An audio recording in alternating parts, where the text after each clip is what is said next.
Bugun alloma va buyuk shoir Zahiriddin Muhammad Boburning 543 yilligi munosabati bilan odamlar orasida so'rovnoma o'tkazamiz. Qani ketdik. Assalomu alaykum, yaxshimisiz? Sizga savolimiz bor edi. 14-fevral qanaqa kun, bilasizmi?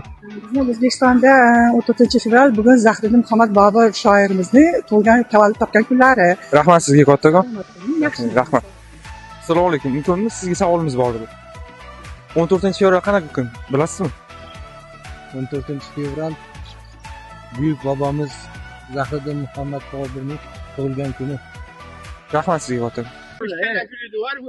Yo'q, qanaqa sevishganlar? 14-fevral bu mani kunim. Jiyan. Assalomu alaykum, sizga savolimiz bor edi. 14-fevral qanaqa kun, bilasizmi? Men Valentin kun. Yana qaysi kun?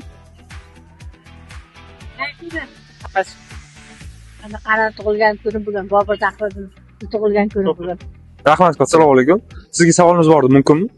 14-fevral qanaqa kun, bilasizmi? 4-fevral yaqindan beri bayram bo'ldi, sevishganlar kuni. Assalomu alaykum. Sizga savolimiz bor edi, mumkinmi? 14-fevral qanaqa kun? Men Valentin kuni, sevishganlar. Boshqa bayram munosabati bilan kun o'tkazilmaydimi bu kunda? Menimcha shu Muhammad Boburni tug'ilgan kunlar. To'g'ri.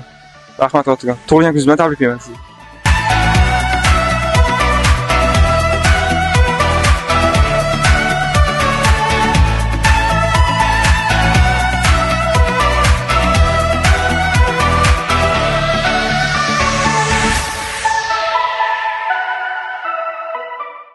Jonimdan o'zga yori vafodor topmadim.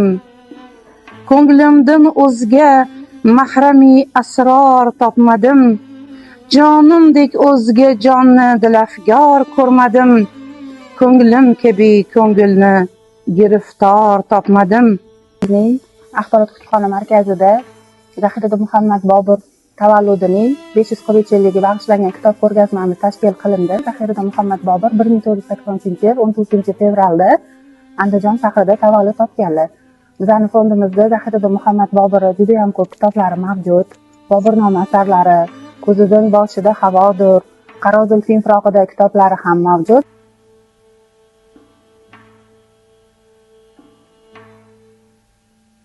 Bugun qanday kun, bilasizmi? Ha, albatta. Bugun Zahiriddin Muhammad Bobur bobomizning tavallud topgan kunlaridir. Rivoyatlarni aytib bera olasizmi? Albatta. Har kimki vafo qilsa vafo topg'usidir. Har kimki jafo qilsa jafo topg'usidir. Yaxshi kishi ko'rmagan yomonlik hargiz. Har kimki yomon bo'lsa jazo topg'usidir.